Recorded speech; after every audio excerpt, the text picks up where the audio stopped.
Hola Luis, buenas noches, un abrazo para usted, un abrazo para Guillermo, para todos los amigos de Derecho S. Gracias por su gentileza en invitarme. Muchas gracias, siempre es bienvenido y ahora vamos a hablar de este tema tan importante como es el Manual de Responsabilidades en la Contraloría General del Estado y a la vez felicitarle por su última publicación por Corporación de Estudios y Publicaciones. En este sentido, vamos a empezar con la entrevista. Te doy la palabra, Guillermo. Muchísimas gracias, Luis, doctor. Sin mayor preámbulo, ¿nos puede hablar acerca de la naturaleza, las características y función de la Contraloría General del Estado para quienes nos oyen? Básicamente, ¿qué es la Contraloría y qué hace la Contraloría General? A ver, la Contraloría General del Estado es, en palabras muy sencillas, un órgano esencial y vital para el tema del combate a la corrupción. De hecho, ayuda básicamente a aplicar en la realidad el principio constitucional de responsabilidad, que incluso nosotros lo tenemos constitucionalmente establecido. No puede abrir el artículo 233 de la Constitución y usted va a encontrar ahí que es básico en un Estado de Derecho que los funcionarios públicos, por sus actos, por sus omisiones reñidos con el ordenamiento jurídico, tengan que enfrentar diversas responsabilidades. Entonces, nosotros sabemos que el Estado, a través de sus instituciones y de sus agentes, los servidores públicos, maneja recursos que son finalmente de todos los ciudadanos, recursos que los llamamos públicos. Y para que se rinda cuentas del manejo de estos recursos, en el caso ecuatoriano, como ocurre en muchas otras naciones, por supuesto, se establece, al menos desde el año 1927, con una muy antigua ley que se llamaba la Ley de Hacienda en esa época, y luego de una visita que hizo acá en el Ecuador, ustedes recordarán esta famosa misión Kemmerer en el gobierno interino del doctor Isidro Ayora, se recomienda al Estado ecuatoriano y al gobierno de la época la creación de un órgano llamado Contraloría General del Estado. Este órgano que nace con la idea de efectivamente hacer un control de carácter gubernamental, una auditoría al buen manejo de los recursos públicos, por un lado, y por otro lado, al desempeño correcto en el cargo que se le entrega a los funcionarios públicos. De tal manera que la Contraloría nace con esa idea y posteriormente ha pasado por algunas reformas. Esta ley de Hacienda luego pasó en el año 74, 76 a ser modificada, a ser sustituida por esta otra ley orgánica de administración financiera y control que le fue entregando cada vez más algunas atribuciones a la Contraloría General del Estado, pero que finalmente encuentra un desarrollo un poco más interesante con ya una ley específica, la ley de 2002, la ley orgánica de la Contraloría General del Estado, que es la ley que se mantiene hasta ahora con algunas reformas, algunas modificaciones. Puntualmente, entonces, ¿qué hace la Contraloría? La Contraloría hace control gubernamental del correcto manejo de los recursos públicos a través de qué? A través de un sistema de auditorías que podrían ser de carácter interno como de carácter externo. Pero en todo caso, ambas auditorías están en manos de la Contraloría, las auditorías internas, que en todo caso están manejadas por equipos designados por el propio Contralor, pero que se instalan de modo, digamos, de modo permanente al interior de cada institución pública para garantizar una especie de autocontrol. Mientras que hay auditorías externas que están ya de suyo en manos de la Contraloría General del Estado. Entonces, usted tiene un primer mecanismo de control gubernamental a través de estas auditorías que finalmente se cristalizan a través de los famosos exámenes especiales.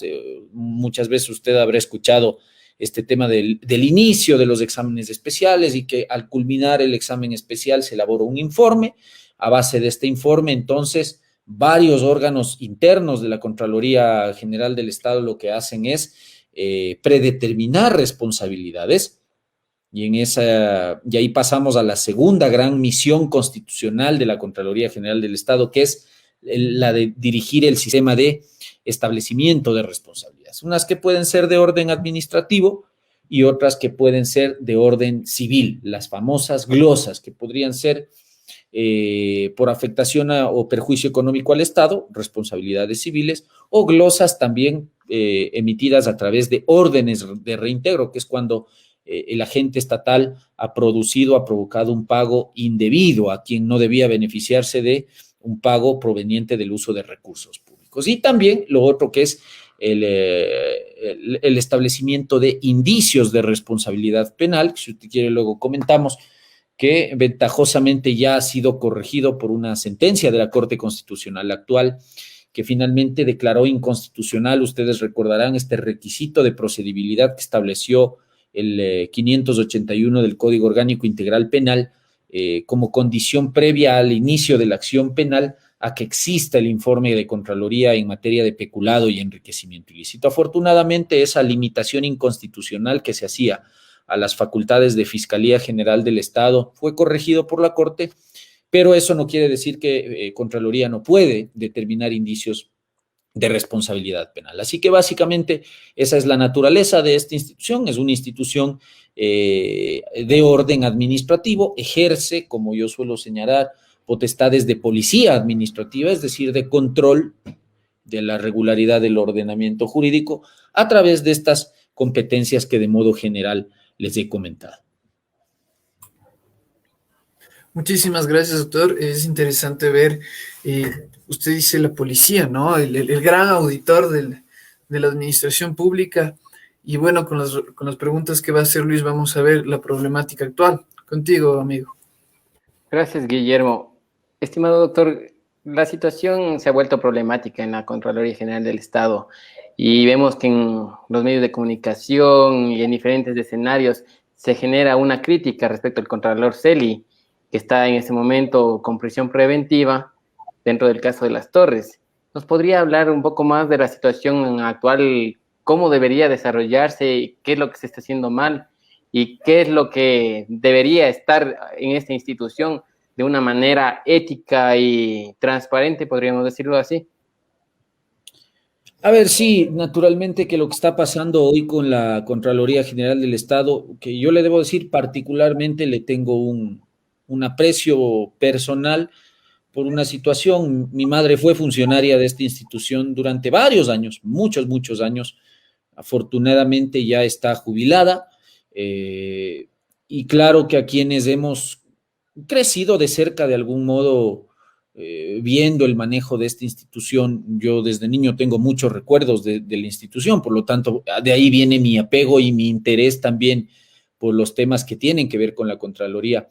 Pero sin duda que, al menos desde que yo tengo memoria y me acuerdo, no había visto que esta institución, insisto, tan importante para el Estado, haya atravesado una crisis institucional como la que está viviendo hoy la entidad.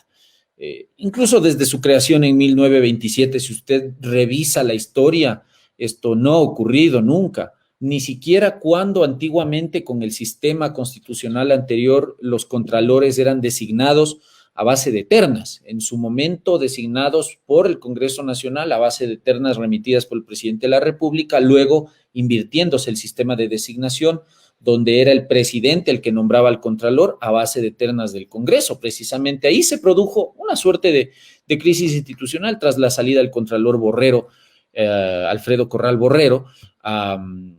Los partidos políticos del Congreso en esa época no logran ponerse de acuerdo para el envío de la terna, y eso provocó que nos quedemos con un contralor subrogante años por años, que fue el caso de Genaro Peña Ugalde.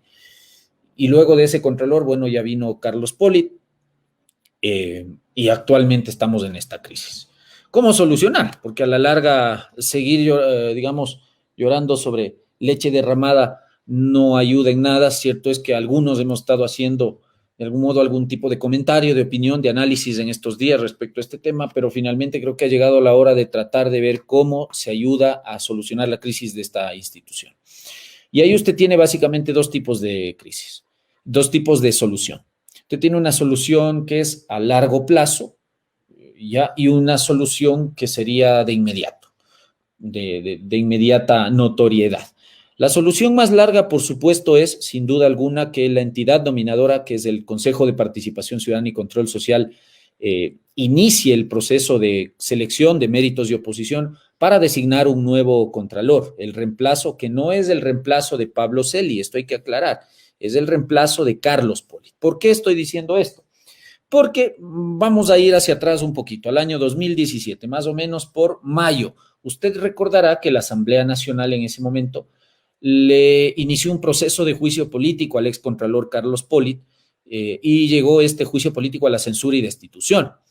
¿Qué dice la Constitución en estos casos? Usted puede revisar el artículo 205 de la Constitución, indica que si es que alguna entidad, si alguna autoridad de las entidades de función de transparencia y control social son censuradas y destituidas por la vía del juicio político, la Asamblea Nacional no puede designar su reemplazo, pero el Consejo de Participación Ciudadana está obligado a iniciar inmediatamente un concurso de méritos de oposición para sí nombrar al reemplazo del censurado y destituido. De tal manera que lo que debía ocurrir en 2017 tras la censura y destitución de Carlos Polit era, número uno, aplicándose el artículo 33 de la Ley Orgánica de la Contraloría General del Estado, que su subcontralor, que era efectivamente Pablo Celi, subrogue en funciones al contralor ausente definitivamente, que era Carlos Polit, pero esta subrogación debía darse, como dispone el 33 de esa ley, hasta la designación del titular.